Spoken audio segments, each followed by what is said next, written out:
Northeastern accent, he's also always had absolutely impeccable cars. We saw a little bit of video, some actually pretty rare video from 1992 of his last major Top Fuel dragster effort. It was a showpiece as well as any vehicle that he ever campaigned. His original drag racing career, as you'll see in your program, started in the far northeast in New England, Sanford, Maine, and the New Hampshire and Rhode Island tracks, Charleston and the like. But more importantly, what this particular individual brought to professionalism in that part of the country could probably never be accurately judged. His cars were always absolutely flawless. Forget about the fact that they were also always national record contenders. But it was the professionalism of his cars so early in the sport that really changed the way a lot of people in the very far northeast looked at drag racing.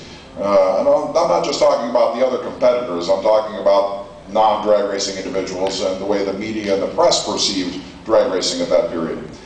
While his racing career lasted well into the 1990s, he is still considered a very close friend by a lot of currently active nitro drivers. And more importantly, this guy's presence at the vast majority of the races that he attends pretty much guarantees that there will be some representative of drag racing's early years, even as we move into a sport now that is so radically different than what we all knew 30 and 40 years ago. My personal favorite bit of trivia, trivia information about this individual. I told him earlier I was going to mention it. Name the owner of the car but was in the other lane against Kenny Bernstein's 300-mile-per-hour run at Gainesville in 1992. But more importantly, we can probably list, 3 or 4 NHRA Division I Top Gas Championships that would also fall into that category. Ladies and gentlemen, our next inductee, come on up here, you fool. It's Billy Lynch.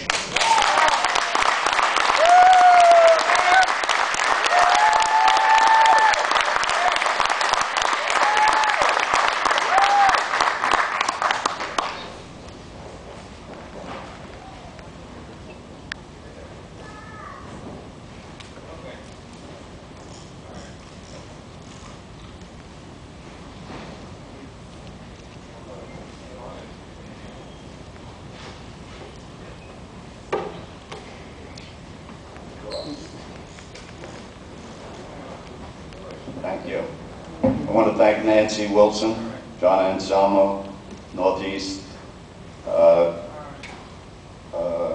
of Fame for electing me into this great group of people.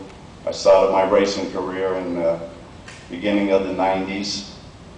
In the beginning of the 60s, went up to the 70s in both Top Gas and Top Fuel. Got out of it for 20 years, raised a family.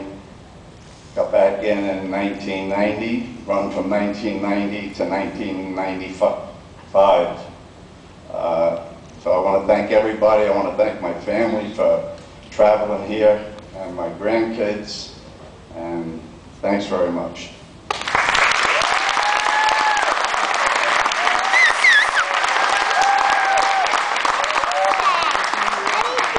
Did you guys threaten Dad or something? What was going on there? I was ready to go take a break.